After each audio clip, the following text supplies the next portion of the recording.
Naam, asante sana msikilizaji. Hii ni Tanganyika FM. Jina langu ni Omari Makelele Ozil. Na ukaribisha kwa mara nyingine tena kuweza kusikiliza taarifa zetu za habari, na tuanzie katika mji wa Baraka tukiwa katika jimbo la Kivu ya Kusini. Ni vema kundi za wazalendo kuheshimu jeshi la taifa FARDC na jeshi toka katika nchi ya Burundi. Hiyo ni kauli yake meya kwa muda wa mji wa Baraka Bi Emeriti Tabisha Mongelwa. Hivyo ni kutokana na tabia ya baadhi ya jeshi la wazalendo kwenda kupiga risasi kwenye kambi hizo.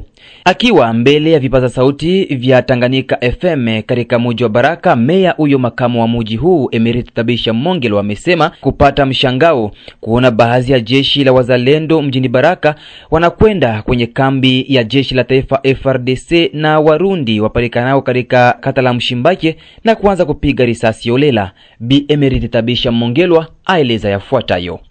Wenye kusikilia bunduki, hii kuchokozana na mabunduki sio vizuri. Mtu anakuja na bunduki anafika kueta major ya FARDC kujeshi, anapiga bunduki, anajendea yake na moto, anafika kwenye jeshi la Warundi wako, anapiga bunduki, anajendea zake bila kuhesabu hiyo bunduki ambayo unapiga. Ikiwa wengine wakijibu, mtu mwenye kupenda kwao, mtu mwenye kufunzwa, mtu mwenye kweli ni mzalendo hawezi akafanya tendo kama hilo, kwa sababu anakuwa kama vile analeta kifo, analeta moto kumwanga kwao. Wazalendo wengi wote ambao wako hapa ni watoto wazaliwa wa Fizi, ni watoto wazaliwa wa vile ya Baraka. Ni kusema huku kusiti Kivu na hapa Baraka ni kwao. Kweli kwenu unaweza kufanya hilo? Wale wakijibu, sasa masasi yataenda hovyo hovyo, yataumiza ndugu zako, itasaidia wengine waporaji kupata nafasi. Adui ndio uko namtandikia mrago akae kwenu aumize watu na watu waumizwe na vitu vingine mbalimbali. Kwa hiyo wakuu viongozi wa vikundi vyote vya wazalendo tusaidiane. Uzalendo ni kupenda nchi. Hakuna nchi inayoweza itwa nchi ikiwa hakuna watu. Ni kusema uzalendo ni kupenda watu. Na vitengo vyote vya usalama ambavyo viko hapa navyo pia nawapongeza. Isiwavunje moyo, muone watu, muone usalama wa watu tu na vitu vyao, na isikuwe na wakati ya kuleta vurugu bure bure. Acheni mwenye kufanya makosa yake anafanya makosa na muendelee hivyo. Tumeshukuru yale ambaye Tamajori imefanya kuwapigia risasi pale, wako wanaona na wasilijibu. Kwani kujibu hatujue nani ndio angeharibika na nini ndio ingeharibika. Sasa usalama wetu ukaenda wapi? Tunafunga juga kabisa kwa hilo, kwa sababu hatutaruhusu vile Baraka kutokujua namna ya kutumikisha bunduki. Baraka hakuna vita, Baraka hakutafika vita. Tuungane pamoja, hawa wakuu viongozi wa makundi zao tuko tunaongea na wapa angalisho, kwani serikali ni serikali na wazalendo ni jeshi la baki la serikali. Wako wa reserve, ni kusema waungane na FARDC, waambiane bunduki ni nini, na sisi raia tubaki na amani na usalama. Na tujilekeze huko Sebele, sekta ya Nganja, tarafani Fizi. Ni kwamba binti mmoja amejeruhiwa kwa kupigwa risasi naye mzalendo mmoja jioni ya siku ya Ijumaa ya tariki 21 Machi 2025 ndani ya eneo la Kasaka pa Sebele, sekta ya Nganja, tarafani Fizi. Kwa jambo hilo, mkuu wa kijiji cha Sebele Bayoma amelaani vikali kitendo hicho kwa raia asiye na hatia. Kwa mujibu wake, namba moja huyo wa kijiji hicho cha Sebele ameonesha kuwa muhanga alikuwa anatoka kuchota maji kama kawaida, ndipo askari mmoja kati ya wazalendo wawili waliokuwa wakizozana amemfyatulia risasi na kumjeruhi vikali. Hata hivyo, bwana Bayoma, mkuu wa kijiji cha Sebele, ameonesha kuwa hali ya usalama kwa raia wa kijiji cha Sebele ni yenye kuzorota zaidi kutokana na ongezeko la silaha kwa watu. Habari za huku kwetu za masikitiko tu ya masasa yenyewe lilia jana masakeni. Kuko moya dada alikuwa anatoka Kumai pale ngambo ya Kasaka njia kwenda Nemba kule. Alikuwa anatoka Kumai, alikuwa anabeba bomba kukichwa. Apre akashtuka tu kumkono wake panamupiga risasi. Mwasoda alikuwa analewa wa Kifulero, lakini alikuwa anatumika kwa wazalendo. Wakati alikomana na wenzake kutoza franga, ndio akaenda kamata silaha kupiga silaha. Ile silaha kupiga mtu alikuwa anajipigia tu ovyo tu, kama bunduki ilimbeba mkono ikateremsha bunduki, sasa ikachomoka kaenda kupiga ule dada kumkono pafu hivi kwa hospitali. kwa sawa kalanga hivi basuda abo bavishambuke bazalendo banani mtoto kidogo tu kimwambia piga masasi kama bunduki ni yako sawa venye wanasemaga montare piga na yeye pale anapiga masasi papa masasi kama bunduki ni yako papa. Sasa vile taatui kama tutaishi hai jue kabisa jue tulibaita viongozi wao vyote tulikuwa navyo mkikao na wakakubali venye tulisema, lakini apres siku kuwaambia tu bapunguze makamba tena lizidi sana mpaka leo, na ile kupigana masasi kule ilisababisha na kukutaza faranga kwa watu ya mingi. Sebele tuna amani, masasi iko nalia kila siku masasi iko nalia kila siku ya bila hataki. Akilewa sana anapika mbarabara piga mbili kama ni yako anapiga mbili vile papa. Sasa ila tuwe kama tutaishi hayo. Na hivi leo wanatuingiza tena nyingine kikao yao tena, niko napenda nisikie yako ni baambililie tena wazi kama kusema sana yetu tena, na sisi tutakuwa kupima masasi usiku tutakuwa kutuzika. Sasa mimi naweza ona solution ni viongozi vyao kwanza, kitu ya kwanza kabisa bakataze kamba zao zisitumike, sababu kuna kupigania franga, na waambie bakubwa hapo wale wenye kuangalia vikundi, waambie soda hao basi kila mtu silamu nyumba kakula tembea mwingine, sababu kuvulezi zako naenda nayo manganda zako naenda nazo na mtu hawezi kutembea maraia vile. Hapana, hiyo haiko kweli kabisa. Ile tuko nao kwa sababu kwa malima mipunga yao walikuwa wanapima kalanga, anaacha kwa kulima kalanga anapata silaha, naona sawa anapata kitu ya ajabu mu ulimwengu. Taarifa zetu za habari za leo zitajielekeza katika sekta ya Tanganyika tarafani Fizi pa Lusenda, tukiwa katika jimbo la Kivu ya Kusini. Mzalendo mmoja kufariki papo hapo na wengine wawili kujeruhiwa vikali. Hayo ndiyo matokeo ya vurugu ya kufyatuliana risasi iliyoripotiwa kati ya makundi mawili ya kizalendo katika eneo la Lusenda, sekta ya Tanganyika tarafani Fizi, jioni ya siku ya 5 ya wiki tunayo. Taarifa tunazo ni kwamba chanzo ni kufia silaha kati ya makundi hayo mawili yapatikanayo ndani ya sekta ya Tanganyika na kuzorotesha usalama kwa hali ya juu zaidi, kama alivyoeleza hapa Sami Amimu Koktikole, mwanaharakati wa shirika la raia. Ndio, hizo habari ni habari sahihi, ni habari za kweli. Mfarakano ulianza jana mida ya saa 9 saa 10 hivi, wakati kundi mbili za wazalendo walianza kuzozana. Na katika kuzozana, unajua wenzetu wenye kumiliki silaha, mzozo wao ni silaha tu. Na katika vyanzo vya mzozo ambavyo tumevipata sisi kama vile shirika la kiraia ni kwamba walikuwa wanazozania silaha ya PKM ambayo kila kundi ilikuwa ikidai kwamba ni yao. Kundi la Bwana Yesu na kundi linaloongozwa na Mamadu. Yesu ni pale Lusenda njoo kwenye makao yake, na Mamadu yeye Katungulu. Sasa baada wenyewe kuzozania hiyo bunduki, ilibidi rushiane risasi. Moja kwa upande wa Mamadu akawa amekufa papo hapo na blesse moja, na kwa upande mwingine blesse mwingine mmoja.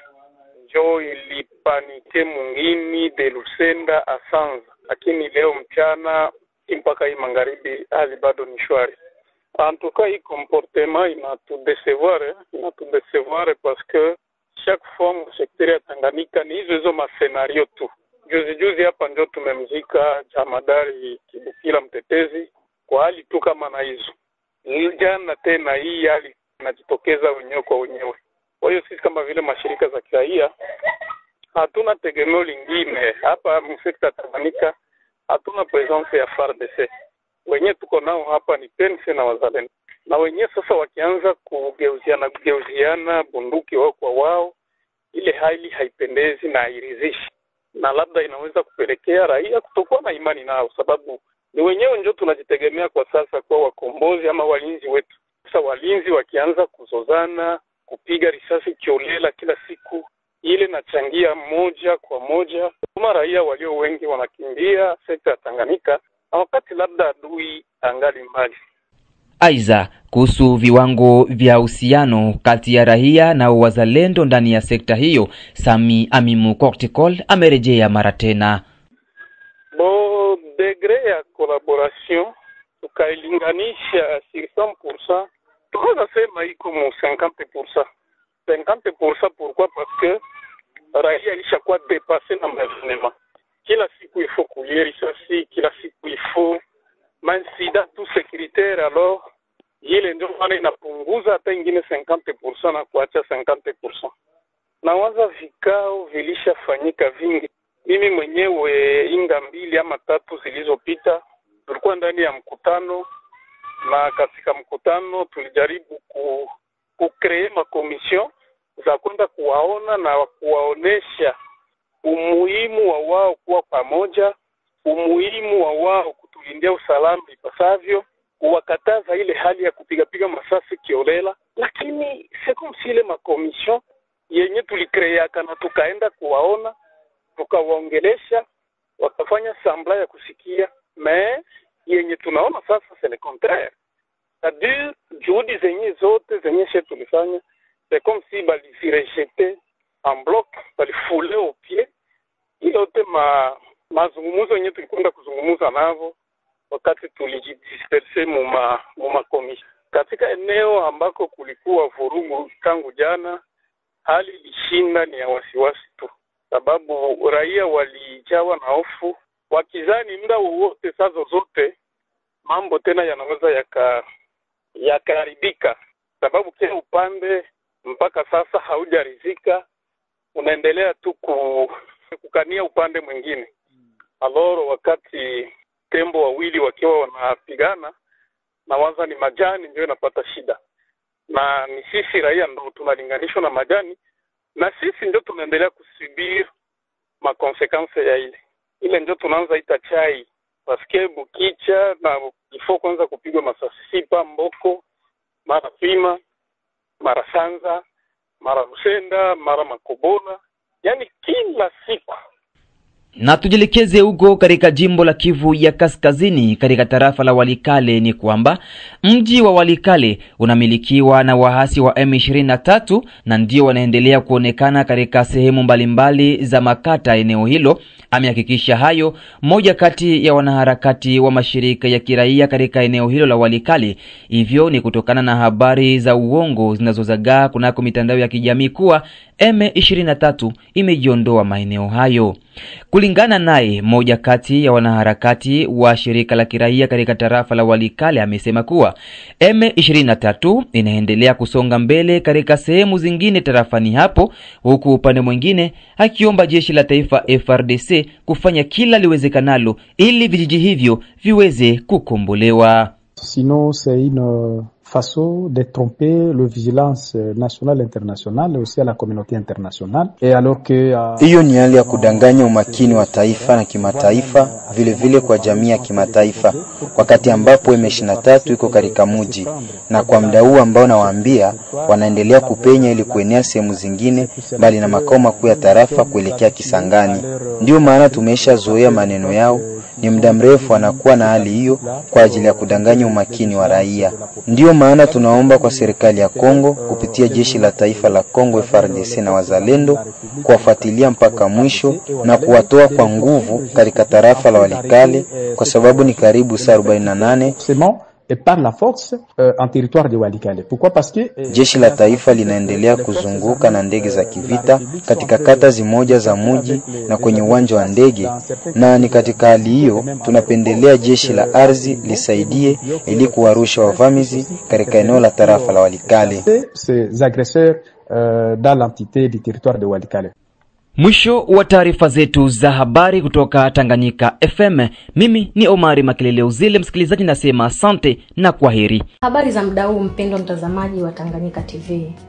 Kwa jina naitwa Suzana Ambokile, natokea kitengo cha biashara na manunuzi hapa Tanganyika TV. Nipende kuchukua fursa hii kukaribisha hewe mfanyabiashara kutangaza biashara yako pamoja nasi. Maana katika ulimwengu huu wa sasa, media kama Tanganyika TV ndio mahara pekee ambapo unaweza kukuza na kuendeleza biashara yako. Haijalishi ni biashara ipi unayofanya, ina mtaji mkubwa au mdogo, Tanganyika TV inaweza kukuweka karibu na wateja wako na kukuza manunuzi ya bidhaa zako unazouza. Hebu fikiria, hata vikundi vya maendeleo tunawezaje kuendelea bila kujitangaza? Karibu utangaze nasi, hewe mfanyabiashara, mjasiriamali, mwanamuziki, wanasiasa na wengine wote, karibuni sana sana sana. Unaweza kuwasiliana nasi kupitia namba zetu za ofisi zilizopo hapo chini. Hata kama una matangazo, Tanganyika TV tunaweza kukutengenezea, kwa sababu tunawafanya kazi na madirekta wabobezi waliobobea katika shughuli za video production na graphic design. Tanganyika TV, kwa pamoja tukupashe.